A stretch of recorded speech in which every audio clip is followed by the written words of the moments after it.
Et tu vois, moi, ce que j'aime à rappeler, c'est que le premier retrait, c'est pas la ligne d'arrivée, c'est plutôt le départ. En fait, il y a beaucoup de gens qui se lancent dans le trading en visant ce premier retrait.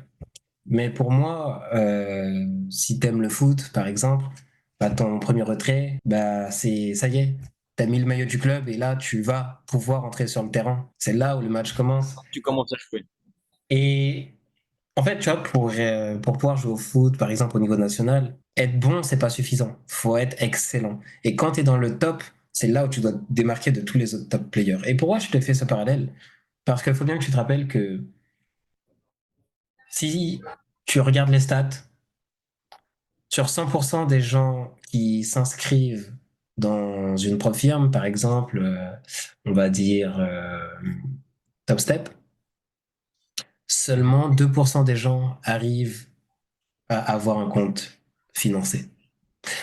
Dans ces 2%, seulement 1% arrivent à faire un payout. Dans ce pourcent, seulement 0,5% arrivent à leur deuxième payout. Mais si déjà tu es dans le top 1% des traders, c'est que tu fais déjà partie de l'élite. Ça y est, t'es bon, t'es sur le terrain.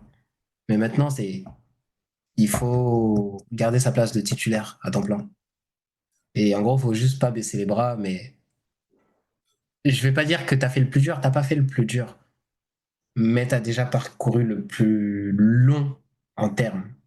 Maintenant, il y a encore la difficulté de maintenir les résultats et la performance. Mais là, tu as déjà accompli quelque chose que très peu de personnes arriveront à faire sur Terre quand ils se lancent dans le trading. Et ça, faut vraiment que tu savoures ce moment.